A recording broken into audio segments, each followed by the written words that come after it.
Shalom, sahabat John Pregador. Senang sekali bisa bertemu kembali dengan sahabat di channel ini.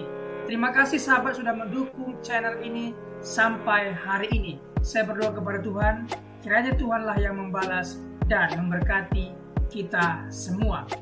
Pada kesempatan kali ini, kita akan dilayani oleh seseorang yang tentu pasti akan memberkati kita. Oleh sebab itu, mari kita dengarkan baik-baik pesan yang akan dibagikan. Bila perlu, kita catat dan kita bagikan kepada orang-orang yang kita kasihi, sehingga mereka juga mendapat berkat seperti kita. Baiklah, langsung saja kita dengarkan pesan penting yang akan memberkati kita semua oleh seorang yang dipakai Tuhan luar biasa. Namun sebelumnya, mari kita berdoa.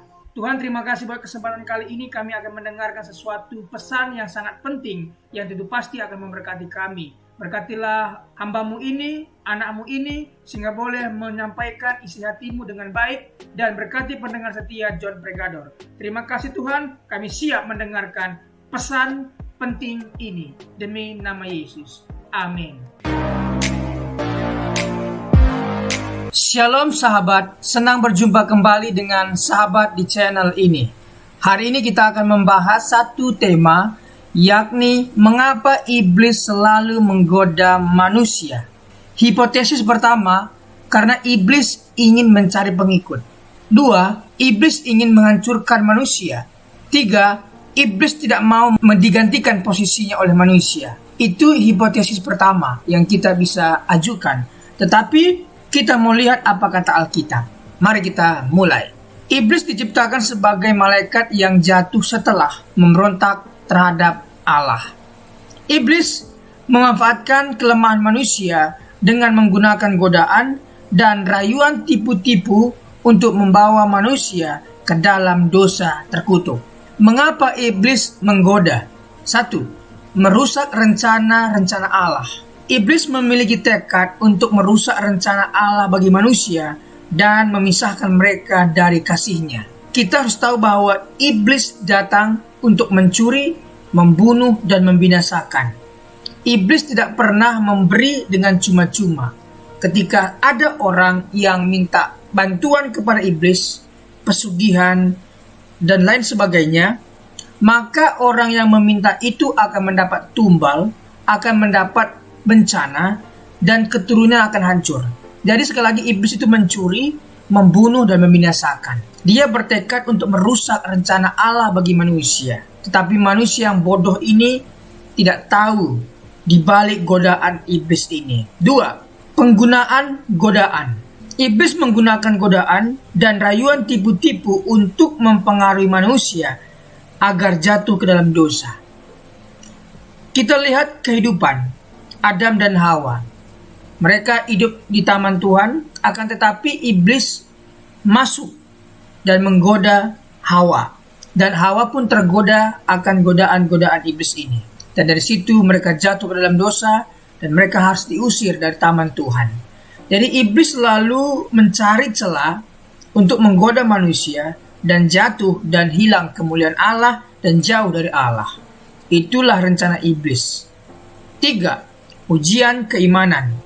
Keberadaan iblis merupakan ujian keimanan bagi manusia untuk melihat apakah mereka tetap setia kepada Allah atau tidak.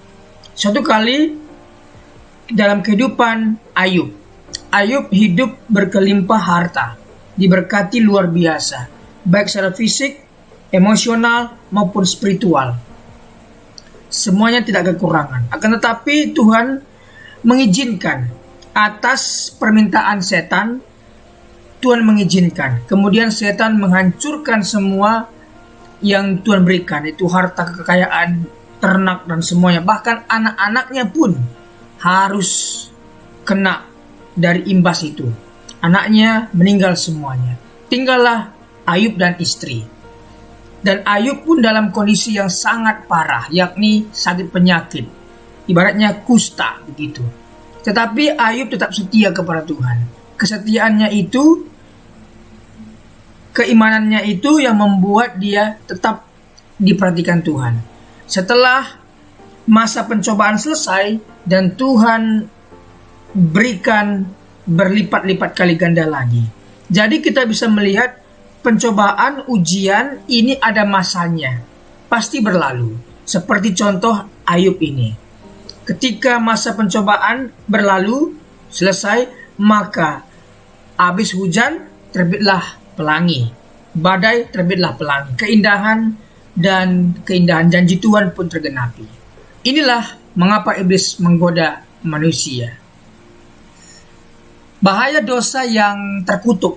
Keinginan yang merusak. Iblis ingin membawa manusia ke dalam dosa yang merusak hubungan mereka dengan Allah dan sesama. Sekali lagi di dalam kitab Yesaya jelas mengatakan bahwa tangan Tuhan tidak kurang panjang untuk menolong, telinganya tidak kurang tajam untuk mendengar, tetapi yang menjadi pemisah antara Allah dan manusia adalah dosa.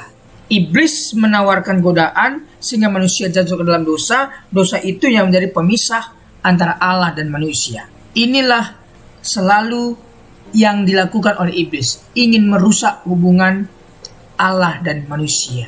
2.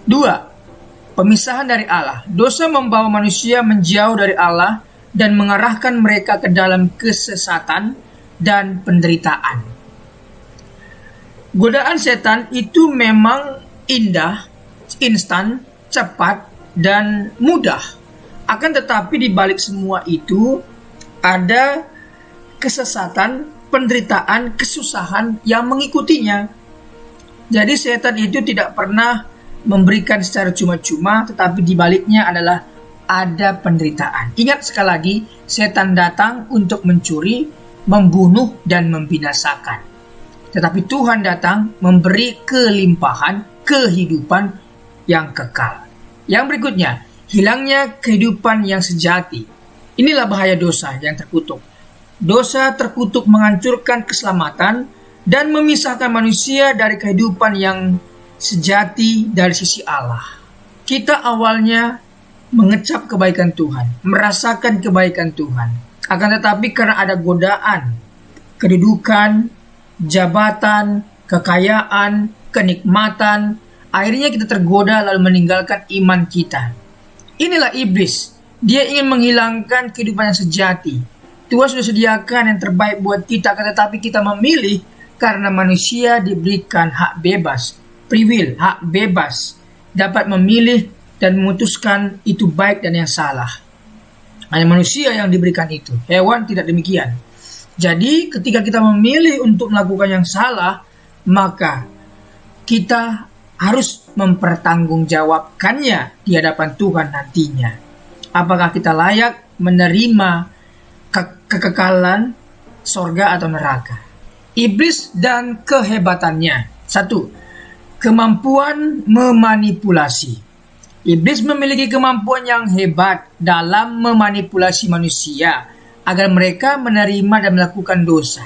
Apapun yang akan dikerjakan iblis, pendeta pun bisa dipakai iblis untuk memanipulasi. Dan banyak siapapun, bukan hanya pendeta, pastor, apapun itu, bisa dipakai iblis untuk memanipulasi. Seolah-olah itu baik, tetapi salah di mata Tuhan. Kita tahu tantangan zaman ini sering terjadi di mata kita, di depan mata kita, bahwa itu dosa. Akan tetapi dosa yang nyata-nyata dosa kemudian diubah kalimatnya, diganti kalimatnya, diganti bajunya setelah begitu. Tetapi sekali lagi itu tidak baik di mata Tuhan. Itu dosa, itu bercela di mata Tuhan. Tidak boleh kita ikuti nilai-nilai dunia. 2. Penggunaan tipu muslihat. Iblis menggunakan tipu muslihat dan penipuan untuk mempengaruhi manusia agar meninggalkan kebaikan. Nah, ini menolong itu baik, tetapi diiming-iming yang lain. Apabila engkau ada sesuatu maksud dan sebagainya. Banyak terjadi di lingkungan masyarakat belakangan ini. Jadi iblis menggunakan tipu muslihat. Ketika ada maksud, dia menolong. Sebentar lagi kita akan merayakan pesta demokrasi, pemilu, presiden, DPR, dan seterusnya akan kita selenggarakan di Februari 2024 nanti. Di situ akan bermain tipu-tipu juga. Dia mau menolong asal dipilih. Dia akan memperbaiki jalan asal dipilih dan sebagainya. Ada maksud tertentu. Nah, Tuhan tidak demikian. Tuhan melakukan kebaikan, tidak ada maksud apapun. Dia ingin anaknya kembali kepada jalan yang benar, itu aja. Kita melakukan yang benar. 3. Pakaian kebenaran yang menyesatkan. Iblis bisa menjelma sebagai malaikat terang untuk menyesatkan dan memperdaya manusia yang tidak waspada. Sudah banyak pengajaran yang menyusupnya ke gereja, seolah-olah pengajarannya baik, tetapi kalau sudah membahas tentang doktrin, sudah membahas tentang Kristus, sangat kentara, sangat jelas salahnya. Jadi, ketika dia mengajarkan tentang kebaikan, itu masih sama. Ketika dia mengajarkan tentang etika, itu nilainya masih sama. Tetapi ketika mulai membahas tentang Yesus, Tritunggal, kealahan, mulai kelihatan. Nah, jadi di sini kita harus melihat iblis bisa pakai kebenaran yang menyesatkan itu. Oke? Iblis dan dunia. Ya, untuk sementara waktu Tuhan memberikan dunia ini di bawah pimpinan iblis. Tetapi ingat, harus dalam kontrolnya Tuhan. Mari kita lihat. Godaan di dunia. Iblis memanfaatkan dunia sebagai alat godaan untuk mempengaruhi manusia agar melakukan dosa. Nah, iblis menggunakan dunia ini. Dunia ini udah gelap, udah tersesat, udah sangat bejat. Jadi kita anak-anak Tuhan harus berbeda dengan dunia, tidak boleh sama. Kita mesti harus dari garam, harus dari terang. Amin. Oke, berikutnya. Dunia yang terkutuk. Dunia ini penuh dengan kerusakan dan kejahatan, di mana iblis berkuasa untuk menyesatkan manusia. Seluruh dunia ingin dikuasai iblis. Bahkan di beberapa tahun yang lalu di Brazil khususnya, di sana mengadakan suatu pesta besar-besaran tentang satanik. Mereka mengutuk akan Tuhan dan sebagainya. Padahal kota itu adalah terkenal dengan kota Kristen atau Katolik. Tetapi mereka membuat festival satanik yang mengutuk Tuhan, begitu. Akan tetapi apa yang terjadi, bencana alam pun menimpa kota tersebut.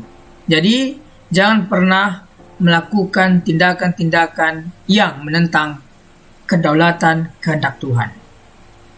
Perlindungan dari godaan iblis. Nah, ini kita harus lakukan untuk tidak tergoda dari iblis.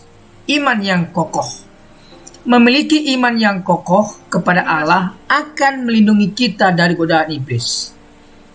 Jadi iman ini akan menjadi senter, menerangi jalan kita.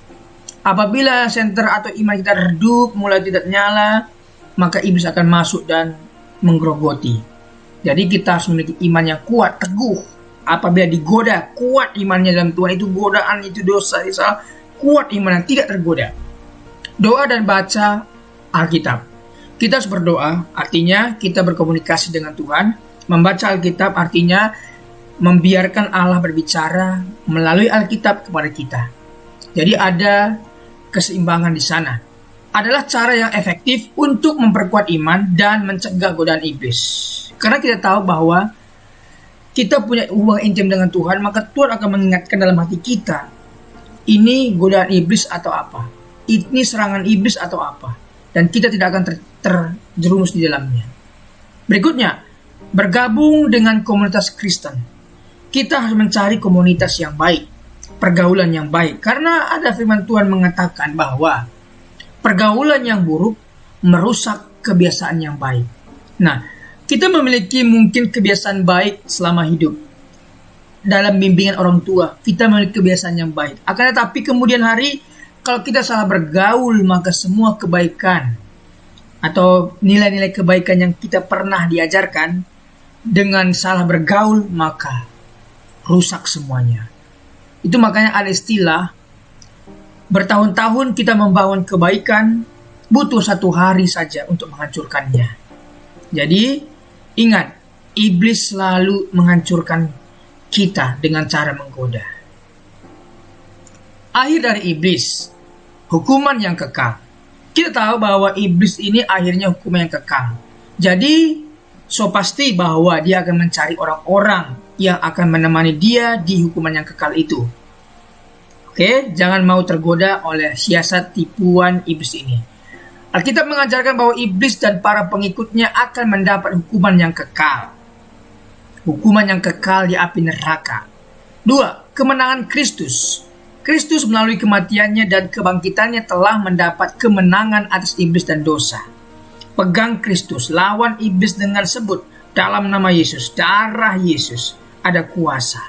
3. Harapan dan keselamatan. Ini kabar baik buat kita, bahwa kita yang di dalam Tuhan ada harapan dan ada keselamatan. Dalam Kristus, manusia memiliki harapan dan jaminan keselamatan dari pengaruh iblis. Lawan iblis dengan kuasa darah Yesus, tentunya dengan iman kepada Tuhan Yesus. Karena ada pernah kasus di dalam Alkitab, yaitu anak-anak Skewa. Mereka melihat Paulus mempraktekkan pengusiran setan dengan menyebut nama Yesus. Mereka melihat dan mencoba menyebutkan kata yang sama kepada mereka yang kerasukan, yaitu dalam nama Yesus. Meskipun anak-anak Skewa ada anak-anak imam, akan tetapi mereka tidak punya iman kepada Yesus. Apa yang terjadi? Orang yang kerasukan itu malah berbalik menyerang anak-anak Skewa. Anak-anak Skewa ini mengalami serangan dari orang yang kerasukan ini. Ya, kita nggak tahu sampai rusak itu pakaian dan sebagainya. Dan apa yang terjadi? Iblis kemudian menyerang anak-anak Skewa. Nah, ini yang terjadi apabila kita nggak memiliki iman yang kuat, sok-sokan untuk mengusir setan. Bahaya, malah setan bakal berbalik. Dia akan bilang, aku kenal Yesus, aku kenal Paulus, kamu siapa? Dan dia menyerang balik. Habis kita ya. Akhir kata, tetap setia kepada Tuhan Yesus. Setia sampai akhir, akan mendapatkan pahala, upah, dan mahkota. Menurut Alkitab, penting bagi kita sebagai manusia untuk tetap setia kepada Allah dan tidak tergoda oleh tipu daya iblis. Dengan iman yang kokoh dan perlindungan Allah, kita dapat mempertahankan hubungan yang benar dengannya. Yesus setia sampai mati di kayu salib. Dia guru agung kita, dia panutan kita, dia pedoman kita. Ikutilah kesetiaannya, maka kita akan mendapatkan mahkota setia. Terima kasih sahabat. Apabila ada saran, nasihat, kritikan, boleh tinggalkan di bawah video ini. Tuhan Yesus memberkati. Terima kasih sudah menyaksikan tayangan kami hari ini. Kami yakin kita diberkati melalui video ini. Banyak pelajaran yang bisa kita ambil. Catat, renungkan dan aplikasikanlah dalam kehidupan kita. Sahabat, dalam hidup ini, kita selalu diperhadapkan dengan pilihan-pilihan, mau memilih buruk atau baik pasti ada konsekuensinya yang akan kita pertanggungjawabkan di kemudian hari. Oleh sebab itu, firman Tuhan tegas mengatakan dalam Matius 12 ayat 36 setiap kata sia-sia yang diucapkan orang harus dipertanggungjawabkannya pada hari penghakiman. Ibrani 4 ayat 13. Dan tidak ada suatu makhluk pun yang tersembunyi di hadapannya, sebab segala sesuatu telanjang dan terbuka di depan mata Dia, yang kepadanya kita harus memberikan pertanggungan jawab. Oleh sebab itu kita harus senantiasa menjaga hidup kita sebaik-baiknya. Jangan sampai Tuhan mendapati hidup kita tidak ada bobotnya.